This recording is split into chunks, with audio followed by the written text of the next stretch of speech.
meant to signal a fundamental shift in human activity, that from that point on, we could never ignore the environment in any major decision that was made. And there was a massive program, Agenda 21, that had been worked on for years, that was to be the way to achieve that sustainable future. It was to cost the developed world something like 0.7% of our GDP on into the future. But by the time the meeting took place, it had already been fatally compromised. The developing countries wanted consumption, the hyper-consumption of the rich countries put on the agenda, but we didn't want it. And the industrialized countries wanted overpopulation to be introduced, and the developing world didn't want it, so the compromise was both of those topics were dropped from consideration. And in order to get Mr. Bush to even attend the Earth Summit, he demanded that the climate protocol be watered down.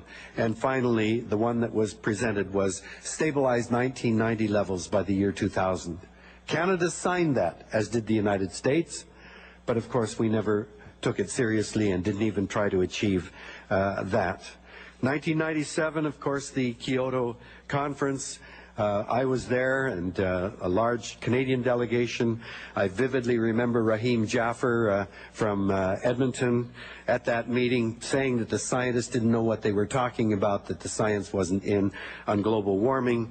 And the European Union wanted a 15% reduction below 1990 levels. And finally, the compromise with Al Gore there was this 5 to 6% reduction by 2010, 2012.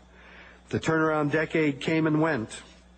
In the year 2001, Jean Chrétien ratified the Kyoto Protocol. He didn't ratify that as a liberal. He ratified that as the Prime Minister of Canada. He committed Canada to the Kyoto Protocol, and when Mr. Putin ratified it, became international law for all of the countries that had ratified.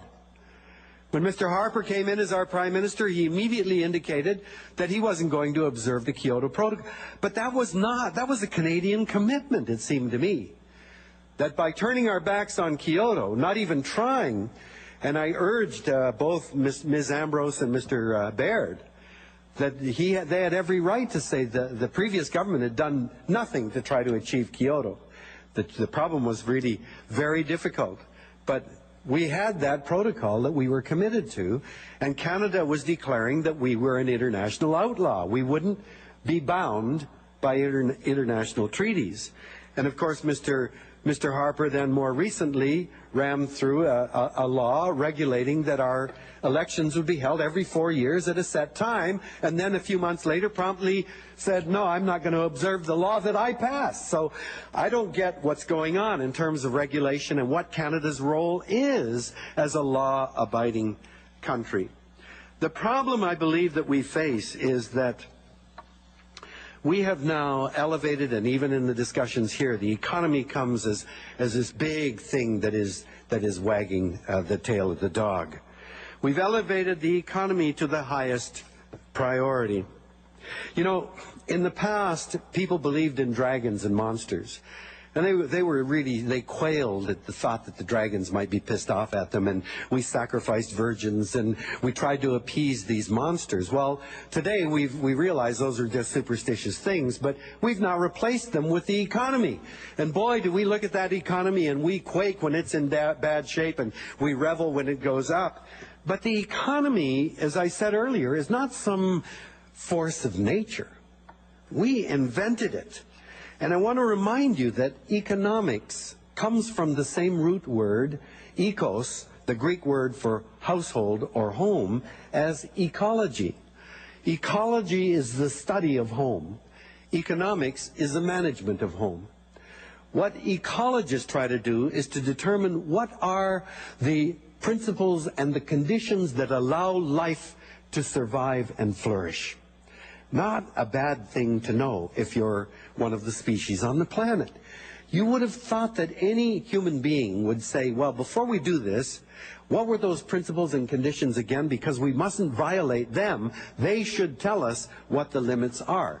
But we've not done that. We've now elevated the economy above everything else. As Lorne Taylor, the previous Minister of the Environment in Alberta, said in the Calgary Herald 2 years ago, environmentalists should understand that we can't afford to protect the environment if we don't have a strong growing economy.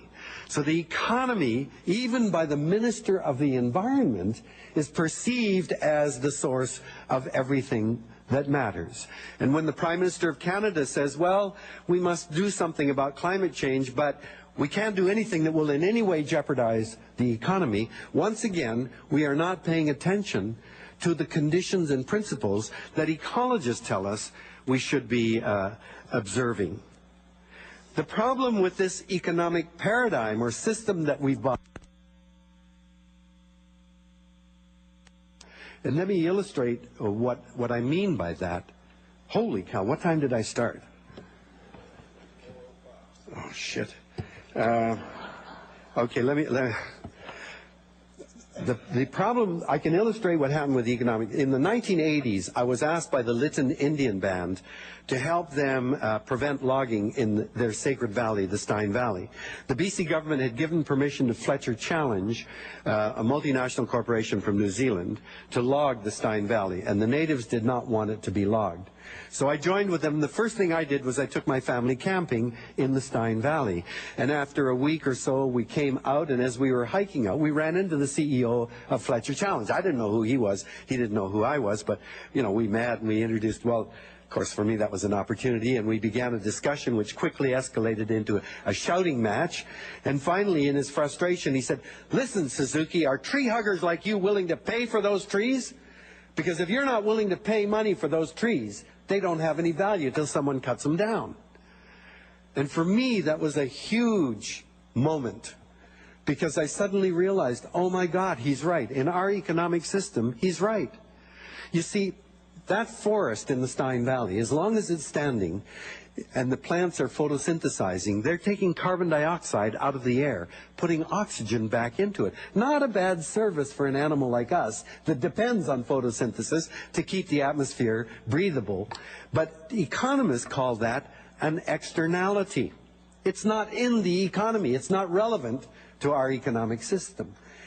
That tree, that forest, as long as it's standing, the tree roots are holding the soil, so when it rains, the soil doesn't erode into the salmon spawning beds and prevent their young from hatching. That's an externality. The trees pump hundreds of thousands of gallons of water out of the soil, transpire it into the atmosphere, affecting weather and climate. That's an externality. The forest provides habitat to countless species of insects, fungi, plants, mammals, birds. That's an externality. So all of those services that nature performs to keep the planet habitable for an animal like us is dismissed as an externality in our economic system. So that when environmentalists try to argue or discuss over an issue like the fate of that forest, we're already arguing with one hand tied behind our backs, because those natural services aren't in the discussion.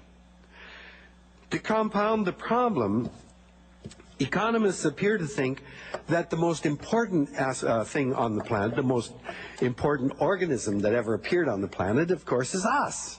You know, we're so smart, we're so productive and creative that the economy is based on human productivity and creativity. And since there's no limit to human creativity, economists think there's no limit to economic growth. Not only do they believe the economy can grow forever, they believe it must grow forever. Well, it can't. Our home is the biosphere, the zone of air, water, and land where life exists. That's it. It's fixed. It can't grow. And as Carl Sagan used to tell us, if you were to reduce the Earth to the size of a basketball, the biosphere would be thinner than a layer of varnish on that basketball. And that's it. That's where all life exists. And nothing within that system can grow forever.